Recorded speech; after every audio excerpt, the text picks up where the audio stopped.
జనవరిలో job calendar ఇస్తాడంట. Ethics నేర్చుకున్నాడంట Stanford యూనివర్సిటీలో. అక్కడే ఫైనల్ పరీక్షలో ఇన్విజిలేటర్ ఉండరు. ఎవరైనా కాపీ కొడితే పక్క వ్యక్తి రిపోర్ట్ చేయాలి. ఈ నిబంధనను ఉల్లంఘిస్తే శాశ్వతంగా అక్కడి నుంచి తొలగిస్తారు.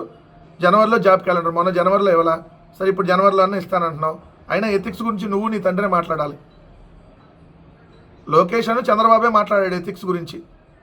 జీవితంలో ఎథిక్స్ లేవు మీకు, రాజకీయాల్లో ఎథిక్స్ లేవు. మీ అంత దుర్మార్గులు ఈ ప్రపంచంలో ఎవరు ఉండరు. తండ్రికి మించినటువంటి దుర్మార్గుడు నువ్వు. నీకు ఎథిక్సా? మీ నాన్నకి ఎథిక్సా? చీకట్లో చిదంబరం కాళ్ళు పట్టుకుంటారు, పట్టపగలిళ్ళు అమిత్ షా కాళ్ళు పట్టుకుంటారు. మీ ఎథిక్స్ బారయ్య. మీ చంద్రబాబు నాయుడు గారి బెయిల్ కోసం నువ్వు వెళ్ళి అమిత్ షా గారి కాళ్ళు పట్టుకున్నావు. ఎథిక్స్ గురించి నువ్వు మళ్ళీ మాట్లాడుతున్నావు. పొద్దున పూట రాజకీయ పార్టీతో ఉంటారు, రాత్రిపూట ఇంకో రాజకీయ పార్టీతో ఇండైరెక్ట్గా అంటగాగుతూ ఉంటారు. మీరు ఎథిక్స్ గురించి మాట్లాడటం. ఓ రోజు మోడీని తిడతారు, ఇంకో రోజు మోడీని పొగుడతారు. గొప్ప ఎథిక్స్, మామూలు ఎథిక్స్ కాదు మీ. అమిత్ షా మీద రాళ్ళేస్తారు, అమిత్ షా గారు కాళ్ళు పట్టుకుంటారు వెళ్ళి. గొప్ప ఎథిక్స్. ఇంక ఎథిక్స్ గురించి నువ్వే చెప్పాలి.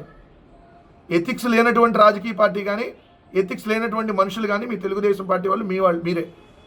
మీరేందా మళ్ళీ ఎథిక్స్ గురించి మాట్లాడేది? ముందు జాబులు ఇవ్వండి. ఉన్న జాబులు పీకేశారు కదా, వాటినన్నా రిక్రూట్ చేయండి.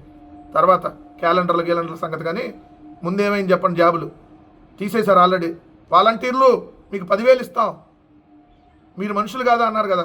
ఏమైంది మిస్టర్ లోకేష్? సమాధానం చెప్పండి.